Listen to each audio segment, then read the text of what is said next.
So we're going to hope. But Eric, on the other hand, the HOA is $368 a month. Woo!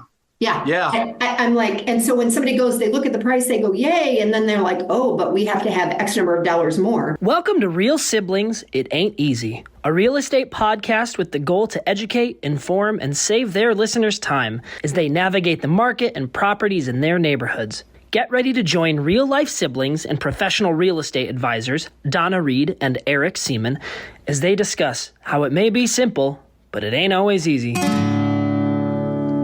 Every time I think about the places I have known, I realize that times have changed.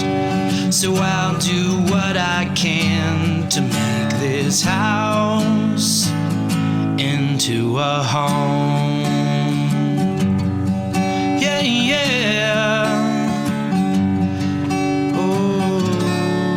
Hi, everyone, and welcome to Real Siblings, It Ain't Easy. This real estate podcast is altogether unique, unconventional, unusual, and seriously, like the hosts, it just ain't typical. We may not know how you found us, but we are thrilled to have you, and we hope you decide to join our growing community. And by that, we are currently in the top 50% of podcasts globally based on the number of downloads in the first 7 days. So thanks for joining us. Thanks for listening. Thanks for being part of the download community. We're going to work to get that up this next year. This podcast blends real estate together with lifestyle as we work to communicate, educate, connect, and entertain with our listeners. Because this is episode 40, Markets on the 8, we wanted to lead off with the fact of, instead of information about myself or Donna, at the end of December, based on the number of units sold for 3-bedroom, 2-bathroom houses in Tucson, Arizona, multiple listing service, the median home price was $330,000. Here in San Antonio, the median home price was $310,000. We are going to take this conversation, which I guarantee is going to go other directions, and discuss the Markets on the 8, episode 5, or Numero Cinco. That's a whole lot, Eric, for me to just wrap my brain around. But I think I said that when we recorded our last one, too. So maybe. I think so, too. Yeah. Yeah. I'm still going to say it's painkillers. That could be. Let's blame it on that. Yeah. I might do that for a while. No.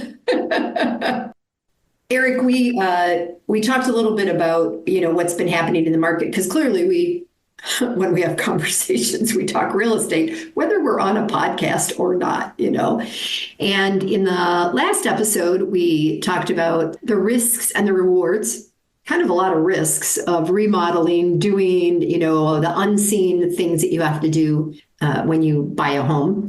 But at the end of the day, the multiple listing system puts them all together, and we still come up with averages. And that is how people buying and selling, and especially those repairing, decide what they will pay in order to make a profit. Make a profit, or make it profitable if they intend to buy, hold, and rent. Correct. So what does that look like for them? For me, I went back and I just kind of looked at the last 3 months. And if you're watching this, I just love the chalkboard behind me because it feels like my trig class or something in my senior year in high school. Who taught your trig class? Clarence Schieffer. Mine too. Amazing. Amazing. There's a future episode talking about teachers in schools that I have in the production schedule for this year. Ooh. That's why I had to ask that question. That'll be fun. So I went back and I did 3 months for about, all of 2023, I would say. We have been saying that the number of listings on the market isn't normal. And then in Tucson, we've been talking about, okay, so what even is normal? Is there a new normal? Is a 6-month supply even something to think about anymore, right? Because we haven't had a 6-month supply of houses for ages. Right. And so I started out with part of that. And the months of supply in October, we had 2.5 months supply. In November, we had a 2.5 month supply. And in December, we had a 2.3. So we were just ever so slightly less, which is pretty typical through the holidays, that people often will say, I'm not going to list it over Christmas or whatever. And then we'll just do it in January because there's going to be new MLS numbers and And in Arizona, we pick up, our business picks up because of winter visitors coming. So is that one of the numbers? Do you know what your supply was? I know you did just December. Yeah, I looked just at December, but then I currently looked at what we have on the market for 3.2s. Okay. And again, we're using 3.2s because, my goodness, the number of conversations that you have with clients, it's, what do I need? Well, I need at least 3 bedrooms and 2 bathrooms. Right. It's the number. Yeah. Regardless of square footage. Right. You may have smaller secondary and third bedrooms, but as long as it had those bedrooms, we were going to be okay. Right. So we have 11,377 houses as of yesterday when I pulled this information on the market. On hand. Wow. Currently active listings in one category or another. And we are currently at a point where under contract for this month, because I did check that too, we have just about 2,300 under contract, which is about 230 more than we closed in the month of December. Okay, wait a minute. So under contract, they might have gone under contract in December. It isn't like all of a sudden 200. Correct. Okay. Correct. I'm selling land right now, so I don't have rooms under contract. I have acres under contract. Right. Okay. But it didn't give me the monthly calculation on the way I ran my reports. I should have done that number. If you've got the calculator out, 11,377 divided by 2,300. We're at 6 months. 11,377 divided by 2,300? Yeah. We're right at that 6 months. Yeah, 4.9. So five month. Yeah. And that's about as bad. That is certainly what is considered to be the most balanced market I've had since I got my license. And Eric, that's fascinating for me because we live in what I believe we've discussed in the past. Our population is 1 million, 1.1 million, and then we go to like 2 million in the winter. Yours is comparable, isn't it? San Antonio, roughly the same number? No, we're over 2 million. Okay. And in your MLS then, the region that you're doing is going to be just taking more. There's different ways we can select areas in the MLS. And I just clicked the button that said select all. Okay. So some of these are, as we've discussed in previous episodes, towns that are as far as 90 miles away from downtown San Antonio and the Board of Realtors. Yeah. So it's broad. If it's a 3.2, I've got those houses, the 4 of them that sold that were listed all the way out in Uvalde or as far north as New Braunfels. How far is New Braunfels from downtown? New Braunfels from downtown, officially, I think it's probably 35 miles, but... Okay. 4 hours. Yeah, depending on traffic. And trust me, that is one of the worst stretches of highway in the United States is Interstate 35 between San Antonio and Austin. And New Braunfels is right along that corridor. Isn't that why if I'm coming from Austin, you have me get off on is it 180 or 280 or something, and you have me... 281. And come down. Yep. Okay. Yeah. Come in a different route. But now one of my friends is an agent in Dripping Springs, and that is an area. Would she be part of the San Antonio MLS or the Austin? No, Dripping Springs, she's probably going to be part of Austin. She may do Four Rivers, which is New Braunfels MLS. Oh, they have their own MLS. They have their own, but it's one of those it's primary to them. Yeah. But it really is still secondary. Because anybody who lists in Four Rivers, if it's far enough north, it's going to also list in Austin. If it's far enough south, it's going to also list in San Antonio. It's not going to be exclusive to Four. I've run into very, very few listings that were just strictly Four Rivers MLS. Yeah. You just miss people if you do it that way. So because you and I both talked about 3.2s being the most common, it's also, I got to say that in the last year, more 4.2s have also come up because sometimes both parents are working from home now. So what used to be a primary bedroom and then 2 other bedrooms, now it's like a primary bedroom, 2 other bedrooms, and at least another space for an office. An office, someplace that's going to use it. Yep. Yeah. I've got somebody who's looking at a condo right now. And it is, I need at least one bedroom and an office or a second bedroom. Yeah. Yeah. For working from home. Yep. So that has definitely changed. So in your numbers, did you get a chance to look at, on my report, the lowest priced house, even though we said our median in that opening section was 310,000, our lowest price 3.2, I didn't look it up to see what the pictures look like, $43,000. Okay, I would say that's a fixer-upper. And then we can flash back to the last episode. But you know what? I did not look at that. However, I will tell you that I'm part of a referral group network, and I got sent a referral the other day that wanted a condo, 2-bed, 2-bath, definitely under 100,000. And I have to tell you, to me, automatically, I go, not a good neighborhood. I mean, I know I'm not supposed to, but like, do you know what you can get in the city of Tucson for less than 100,000 if you're way out of town, or, things like that? And is it going to be a co-op, or is it going to be something where you have part ownership in things? So honestly, I didn't have time to go look, but the one that I'm doing right now, we're going to list for about 185, and it's 1,014 square feet in a really good zip code. There's hardly anything on this side of town where I live under 200,000. So we're going to hope. But Eric, on the other hand, the HOA is $368 a month. Woo! Yeah. Yeah. I'm like, and so when somebody goes, they look at the price, they go, yay. And then they're like, oh, but we have to have X number of dollars more, so. Yeah. And it is hard. We're not supposed to direct or make those decisions. We don't want to be considered to be steering and moving somebody around. But in the condos that I'm looking at right now, just that 2-bedroom. Yeah. There's one that's for sale, $45,000. And I took one look at it, and it's like, I've shown this neighborhood before. I know it. It's like not going to be worth it. I was surprised at that, because this is has a name which would indicate it was French. And it's a courtyard, and the center courtyard is the common area and the swimming pool. As many years as I've shown, that swimming pool has been green. And even in one of the MLS pictures, currently, it's got the green pool. Wow.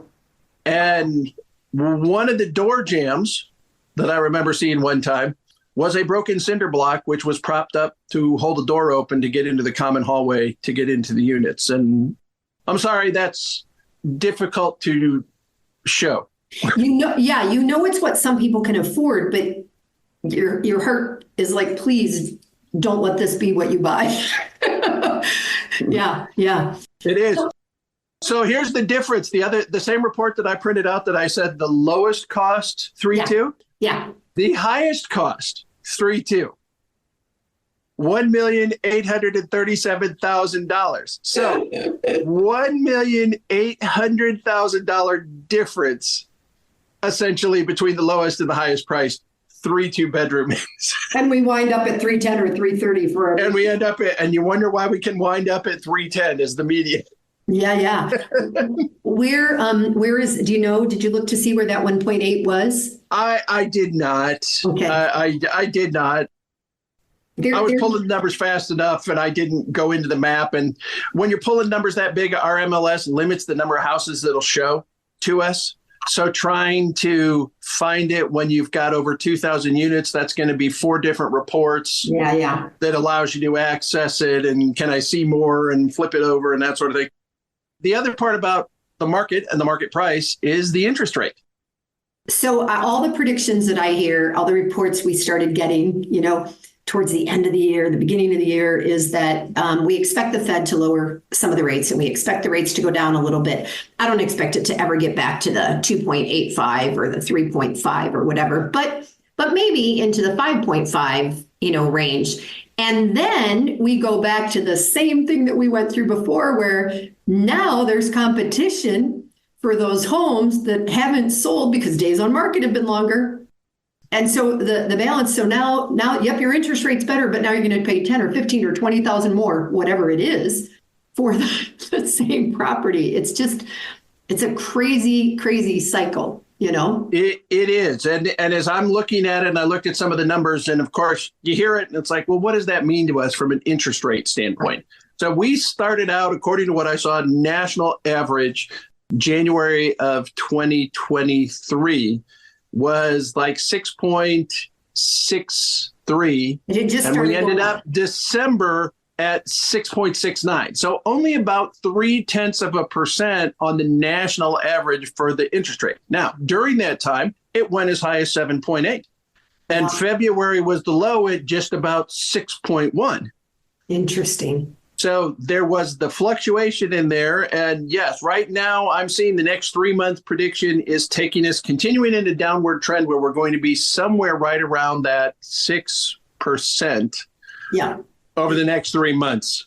Which mentally, when anything comes down, even if it's 3% more than a couple of years ago, it looks better, it feels better. And we know that buyers who have been, deciding, well, we'll get off the market. Maybe I should wait. Yeah. Yep. And now they're going to go like, oh, it's come down. May not go any further. Right. I mean, I remember thinking that when I went below 10%, I never thought we'd get single digits. And then, well, and I thought in the reports as I was looking at this and a couple of different websites, you look at different sources, they're now using what I'll call 50-year average. For the longest time, it's like, it's a 30-year, here's the 30-year average. Well, for whatever reason, this report went all the way back to 71. Wow. And the average is about 7.1%. So if we're in the sixes, we're below the average. The average is like, well, if we go back 500 years, no. Yeah. That was when they How far back can we go to make that average? I think they just spit and shook hands then. I don't think there was any. All right. So, Eric, did you look at days on market for you? Yes. I'm going to tell you. But it breaks it down by price point. It didn't give me the total. I guess the total average was about 84 days. So I got to tell you, I'm fascinated by the differences. So for me, days on market, October was 14. November was 17, December was 20. So, and those are averages again, because certainly there were sellers who were still looking at my neighbors sold for blah, blah, blah, and have their houses too high. And there's some that, including one of mine, was on the market way too long and everything. But there's a piece of me that knows that, okay, maybe there's less available here because Tucson is surrounded by the mountains and can only expand so far, that kind of thing. And we have the constant movement related to the military, to the Air Force Base, the University of Arizona, which they'll start deciding who's going where in July, right? And those people will start looking, and our senior community. There's no question about that. But you guys have a bunch of military, and it seems like there should be constantly people coming and going. We do, and there are. But I think because of our overall continued growth in the base population. You've talked about the fact that you're at 1 million and you go to near 2 million during certain times of the year because of the winter population. Yeah.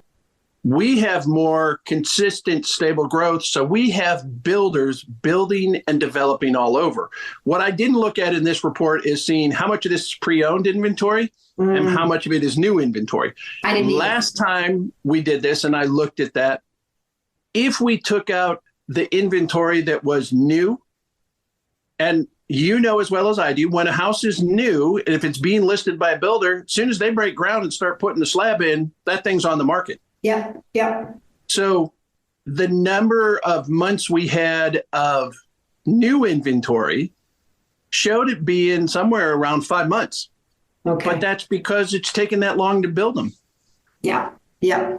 If you looked at just the pre-owned was still below 3%, or below 3 months. I can see that in my mind's eye just from where you live, from the length of time that you've lived in the hill country where your house is, and how the city has grown towards you, and how exiting, is it the 1604 to get on 16? Is that Loop 1604 to 16? And all the things around there, but even going through a little tiny Helotes and what how that's grown. I say little tiny, thinking of the one Mexican restaurant that I remember being there, and and now you do these events there, and I see the growth, and I wonder as you head up towards.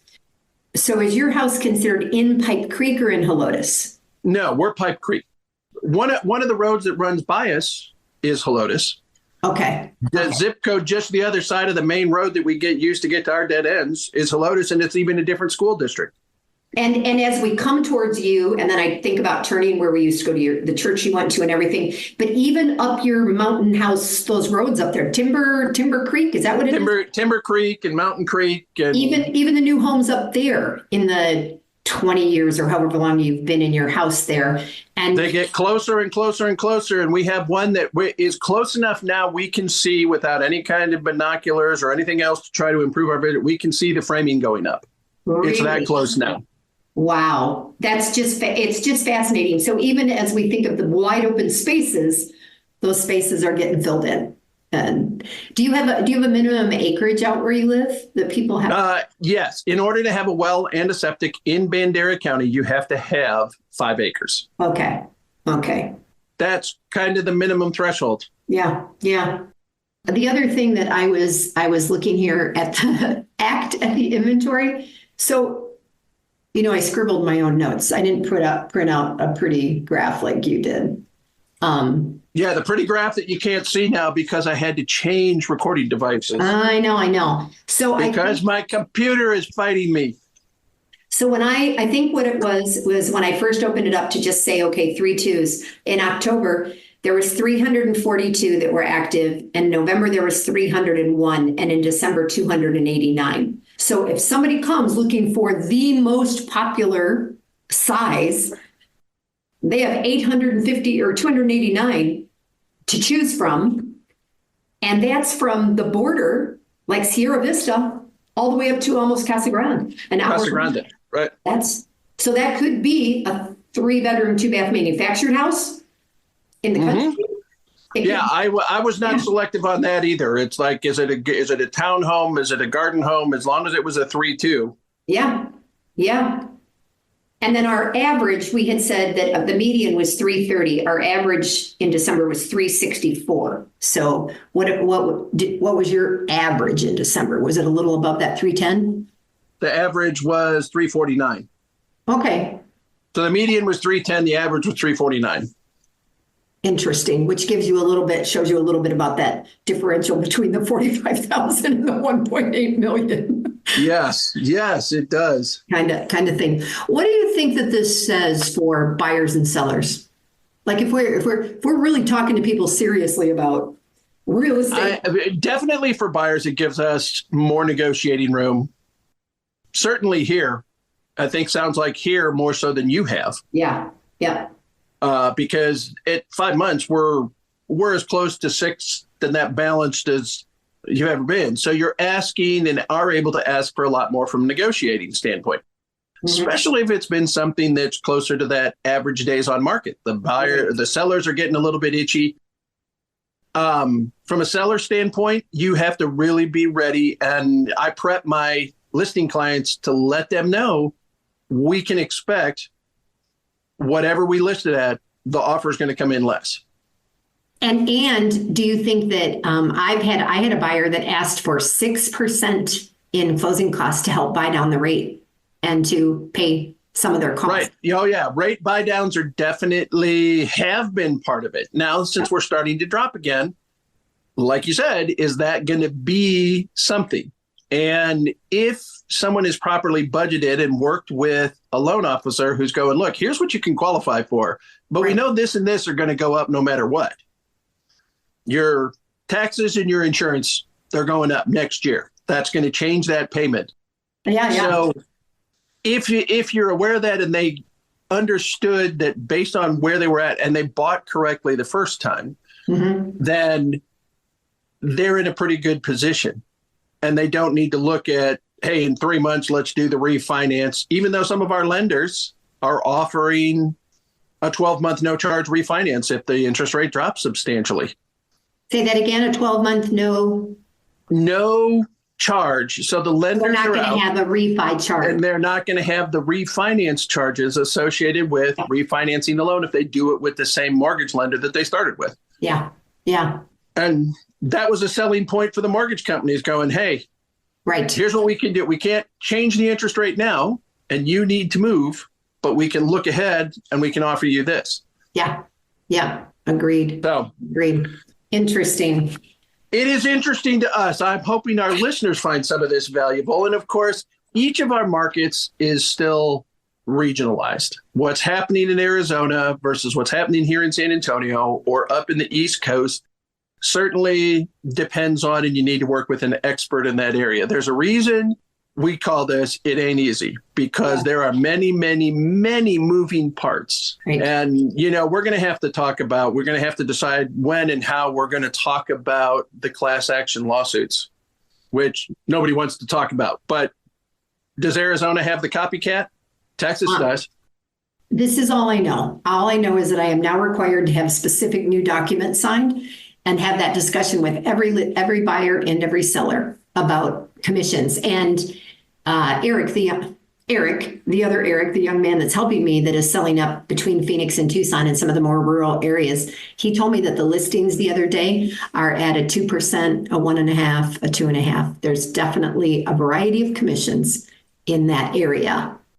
So yeah, we just all have to be prepared for. Yeah, the business, there's no question it's changing.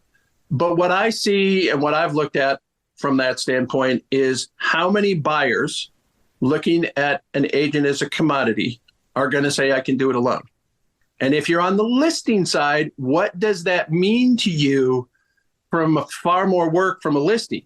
Yeah. Because now you have to be there to open the doors for every single buyer who's unescorted, who can't get into the house. And that makes the listing agent a whole lot more valuable to their client than on the buyer side of things. So it'll be interesting to see how that changes. Maybe because of the length of time I've worked in San Antonio and the fact that I was hired in working for a check manufacturing company 32 years ago, I'm really, really sensitive to the security aspect of it. Yeah. And we get spammed, we get phished all the time. Mm-hmm. Emails, phone numbers, that sort of thing. I think I had 3 already this morning that I had no record of and could not trace the phone number. However, how many people are going to open their door for someone that they have no record of, no validation for, no idea whether they can actually qualify for the house, but because they're interested, you need to be there. Yeah. And if for some reason you're the listing agent and you can't be there, are you going to ask your sellers to leave work for someone who may or may not show up? Yeah. In the middle of a day, in the middle of a work day?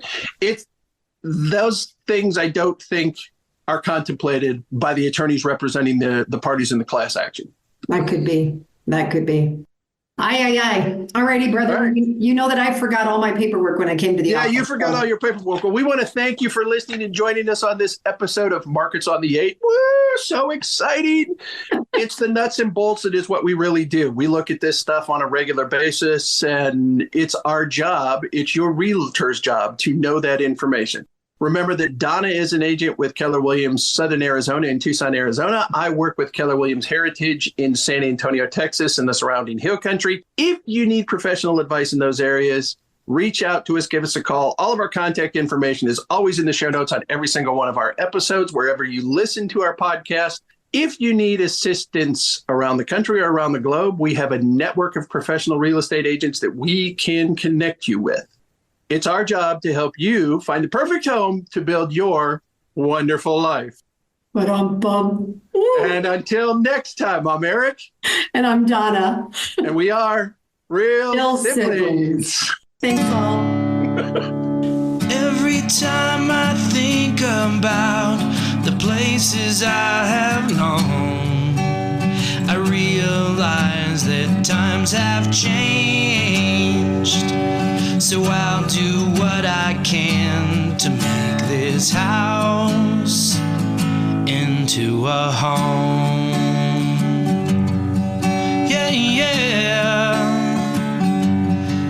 Oh. Hi, I'm Annabelle. Michelle, and I want to thank you for investing your valuable time in listening to Real Sibling, It Ain't Easy. I hope you found this episode informative and enjoyable. There are several ways you can support this podcast with my Grandpa Eric and Aunt Grandma. Please take the time to like, follow, and subscribe. Additionally, leave them a 5-star rating along with a review on your preferred podcast platform. The final thing I would ask is that you recommend this podcast to a friend, a family member, or an associate. Your engagement is critical to their ongoing success, and they look forward to connecting.